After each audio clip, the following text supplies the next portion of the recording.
Olá, seja muito bem-vindo a mais uma aula de matemática. Eu sou o professor Áquila e hoje nós estudaremos sobre gráficos utilizados na estatística e os elementos de um gráfico. Tudo isso fazendo parte dos conteúdos da terceira série do ensino médio no terceiro bimestre. Nós vamos entender os elementos de um gráfico, iremos entender alguns tipos de gráficos e praticar resolvendo algumas questões, interpretando esses gráficos que iremos trabalhar. Eu espero que você tenha uma boa aula, que você entenda o conteúdo e então, sem perda de tempo, vamos para a nossa aula de hoje. Vamos lá. Começando já falando dos gráficos, eles exigem diferentes elementos. Então, portanto, é necessário conhecer quais são eles e as suas particularidades. Começando pelo gráfico de pontos, também conhecido como scatter plot, é uma representação visual que exibe os valores de duas variáveis para cada ponto. Então, nós temos aqui o eixo, vou colocar um xizinho aqui, pessoal, o eixo X, que seria os anos, eixo Y. Nós temos aqui a informação acerca deles, tá? E nós conseguimos visualizar as suas informações a partir desses dois eixos, ok? Então, cada ponto de dados em um plano cartesiano, ele é utilizado para identificar padrões de dispersão de possíveis correlações. Por exemplo, nessa Copa aqui, que aconteceu nesse ano, não dá para nós vermos, mas provavelmente foi 62, teve muito menos gols, o artilheiro, do que na Copa de 58, que foram 13 gols. Consegue observar essas medidas de dispersão através da diferença de um para o outro, certo? Então, o gráfico de pontos, ele é muito bom para identificar essas grandes diferenças. Quando você vê aqui, ó, nessa linha, que durante algumas Copas, 6 Copas seguidas, a quantidade de gols foi a mesma, fica bem mais fácil no gráfico de pontos. Então, gráfico de pontos, conhecido como scatter plot, é muito fácil de visualizar a partir dos eixos e das informações acerca dela. Vamos para o próximo gráfico, vamos lá. Nós temos o gráfico de linha. Gráfico de linha nós temos novamente, vou chamar aqui de eixo X, nós temos além do eixo X o eixo Y. Professor, mas não tem nenhuma linha aqui em cima. Mas para você entender que de 0 a 12.000 está em forma vertical como eixo Y de um plano cartesiano. Então, o gráfico de linha é uma representação visual que traça pontos de dados conectados por linhas retas. Normalmente, utilizamos para exibir tendências, variações e mudanças ao longo do tempo, ou uma sequência ordenada. Nós temos aqui o título do gráfico, entradas ou saídas. Nesse caso é um gráfico bem genérico. Pode ser entradas e saídas de uma empresa, do salário de uma pessoa ou uma instituição, qualquer outra coisa. E aí, pessoal, nós temos também a legenda. A legenda nos ajuda a entender. Se você não tivesse essa legenda aí, você entenderia o que estava significando a linha azul e a linha laranja? Provavelmente não. Então, fica mais fácil de entender o que está descrito a partir dessa legenda. Título, entradas e saídas, e na legenda nós temos as entradas em azul, as saídas em vermelho. O que eu posso definir a partir dessa legenda? Que no mês de julho, por exemplo, houve mais saídas do que entradas. E em vários meses foi assim. Mas janeiro e fevereiro houve mais entradas. Nós tivemos no mês de maio mais entradas. Nós tivemos no mês de outubro mais entradas e no mês de dezembro. Durante esses 5 meses, houve mais entradas do que saídas. E aí, posso elaborar questões. Nós estamos fazendo uma análise aqui. Dos 12 meses, 5 deles houve mais entradas do que saídas. Nos outros 7 houve mais saídas. Então, são análises que fazemos somente de observar quando o gráfico possui as suas informações bem definidas. Vamos lá. Temos também o gráfico de colunas. Ele é um dos mais comuns e eficazes na apresentação visual de dados, frequentemente usado para comparar valores em diferentes categorias. E aí eu quero atentar você a esses 2 gráficos verdadeiros, cuja fonte é o IBGE, mais especificamente o PNAD contínua, onde nós explicamos na aula anterior que esse nome contínua, que está escrito do final, é porque de ano em ano eles fazem essa pesquisa. E isso é muito importante nós entendermos. Vamos ao título, no gráfico de colunas 1. Rendimento médio habitual das pessoas de 5 a 17 anos em situação de trabalho infantil. A média dos seus salários é 716. E aí, quando nós vemos crianças de 5 a 13 anos trabalhando, a média dos seus salários vai para R$ 246. De 14 a 15 anos, 618 e de 16 ou 17 anos, 799. Nessa média, você pode entender que o amarelo aqui é relacionado às idades, está classificado em idades. Quando nós vamos para estudantes ou não estudantes, e aí nós temos uma situação. Os que não estudam ganham um pouco mais, mas é o que faz muito aluno sair da sala de aula para trabalhar, achando que vai ter uma melhora na situação de vida, porque se ele estudasse, aqui está dizendo que ele ganha menos, né? É a média salarial de quem estuda e trabalha ao mesmo tempo, de 5 a 17 anos. E o que não estuda, ganha um pouquinho mais. Isso é uma farsa, pessoal. Estou utilizando esse gráfico aqui para você entender que, apesar de estar dizendo que quem não estuda ganha um pouquinho mais, mas essa é uma farsa para muitos pararem de estudar. Então, isso não corresponde à realidade. Primeiro que o salário mínimo não é esse, né? É 1.518. Se você terminar o estudo e começar a trabalhar ganhando o salário mínimo, já vai ganhar mais do que isso. Se você não tem uma formação, já fica um pouco mais difícil de se receber um salário melhor, tá? Então vamos lá, gráfico de colunas. E para ganhar mais, tem que trabalhar mais de 40 horas semanais.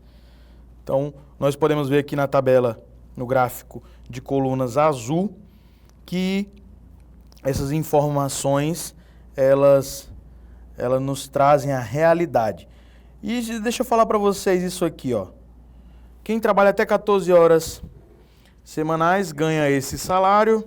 Quem trabalha de 15 a 24, 574. Mas você pode tranquilamente trabalhar e estudar com um jovem aprendiz. E aí você está se qualificando e estudando ao mesmo tempo. Vamos lá. E agora, proporção de pessoas de 5 a 17 anos em situação de trabalho infantil.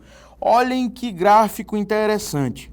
Nós temos aqui o gráfico de colunas e abaixo uma tabela, também do PNAD contínua.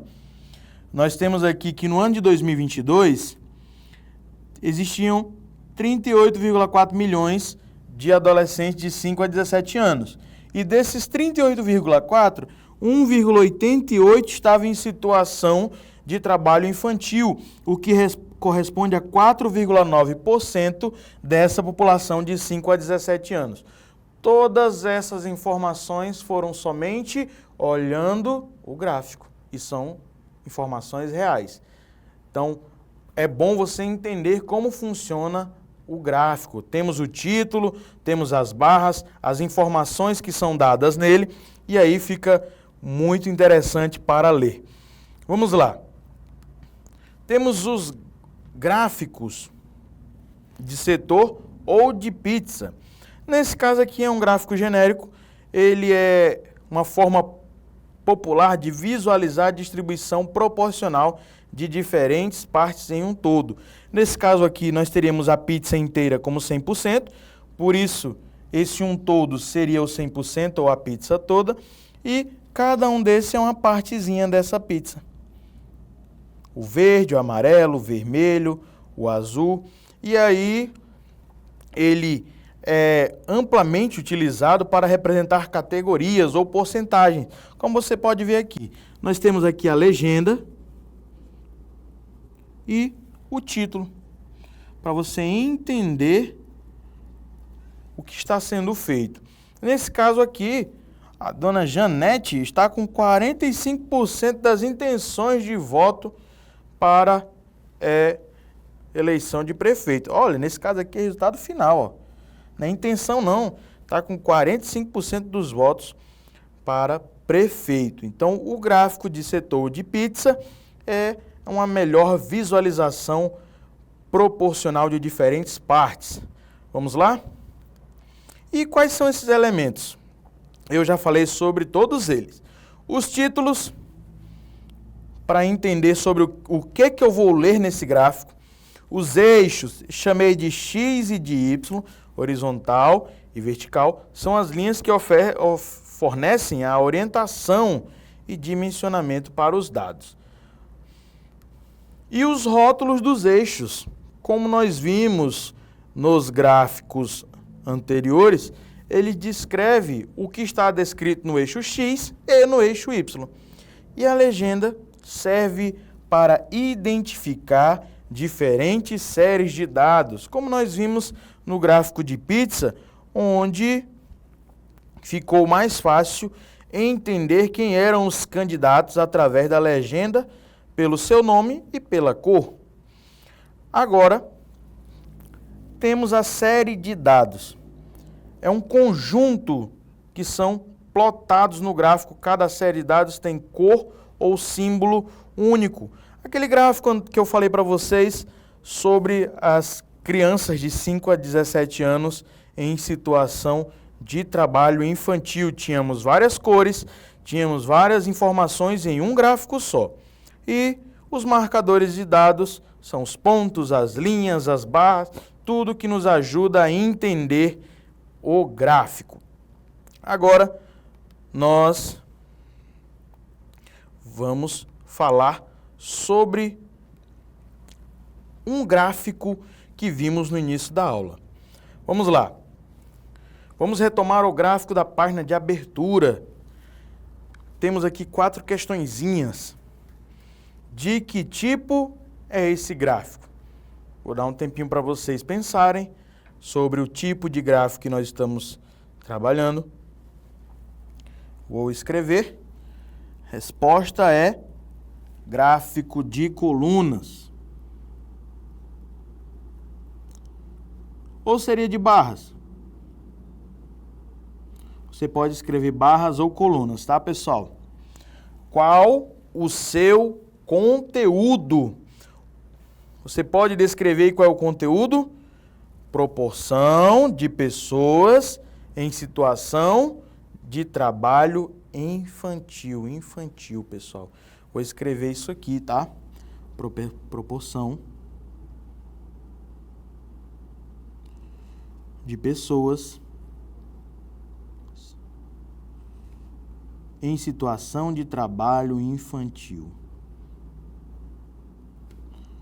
De trabalho infantil. Não vou escrever de 5 a 17 anos, que já está muito claro. Qual é a fonte do gráfico? Aqui, ó, Pesquisa Nacional por Amostra de Domicílios. Você vai escrever assim, ó, PNAD contínua. PNAD contínua. E agora eu vou deixar aí um tempinho para você pensar uma frase analítica. Uma frase analítica desse gráfico. Vamos lá, vamos pensar aqui um pouquinho. Olha, de 2019 para 2022, aumentou, né? Você pode verificar que aumentou de 1,76 milhão para 1,88, ou em porcentagem, posso dizer que aumentou de 4,5% para 4,9% do total. Isso é uma frase analítica. Ou eu posso descrever que 4,9 representa 1,88 milhão. Todas essas são frases analíticas. O que são frases analíticas? O que nós conseguimos analisar observando esse gráfico. Isso é muito importante. Toda vez que um professor pede para você resolver uma questão acerca do gráfico, é uma análise, é uma situação analítica. Você está analisando os detalhes desse gráfico e você tem que trazer uma resposta acerca do que o professor está perguntando. Agora, nessa letra D, eu deixei a seu critério uma frase analítica sobre o gráfico. Vamos escrever uma? Eu vou colocar aqui de 2019 para 2022, aumentou 0,4%. De 2019 para 2022, houve um aumento de 0,4%. Em que? Na proporção de pessoas em situação de trabalho infantil. Certo? Vamos lá. Agora vamos resolver a segunda questão. A segunda questão não é tão polêmica, não. O BMEP. O diagrama de barras mostra a distribuição dos alunos de uma escola de acordo com o tempo que gastam no trajeto de casa para a escola. As frações de minuto foram desconsideradas. Por exemplo, se um aluno gasta 40 minutos e 15 segundos nesse trajeto, considera-se que o tempo gasto será de 40 minutos.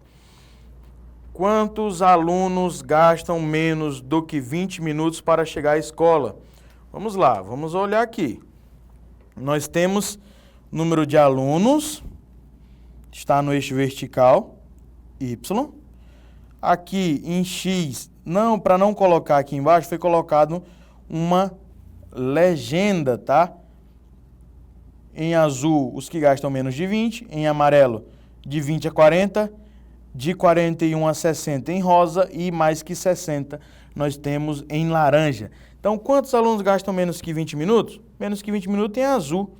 Então, aqui, ó. Poxa, professor, mas não tem um número. Então, vamos colocar. Aqui seria 20, 30, 40, ou 50 já está aqui, 60, 70, 80 e 90. Então, quantos alunos gastam menos do que 20 minutos? 90 alunos. Esses são os apressados. Quantos alunos tem na escola? Agora enrolou. Vou somar 90. Aqui nós temos 60. Aqui nós vamos ter 10 alunos nessa faixa. E na laranja nós vamos ter 20. Então, somando todos esses alunos aqui, 90 mais 60, 150, 160, 180 alunos nessa escola. É o total, é a população que nós vimos na aula anterior. Quantos alunos gastam mais do que 40 minutos para chegar à escola? Eu acho que os que gastam mais são os de 41 e os de 60. Ou é só os de 60? Mais do que 40. Então, a partir de 41 já entra. Temos 10 alunos na faixa rosa, que é de 41 a 60, e mais de 1 hora, 20 alunos. Então, somando, nós temos 30 alunos. Letra D. É verdade que a maioria dos alunos gasta mais do que 20 minutos para chegar à escola? Quantos são os alunos? Total são 180. 90 gastam menos do que 20 minutos. Então, pessoal, nós temos aí que não é verdade que a maioria, não é a maioria, é a metade. A metade dos alunos gasta mais do que 20 minutos. Agora, a maioria, não, tá? Não é verdade. Então, nós conseguimos resolver analisando gráficos duas questões acerca de resolução, que eu preciso analisar o gráfico, fazer uma análise dos títulos, dos eixos, da legenda, das informações que estão obtidas nele. E eu tenho que ler esse gráfico. Você tem que entender que ler gráfico é analisar. E eu espero que você tenha entendido a nossa aula de hoje sobre gráficos e tabelas e até a próxima aula.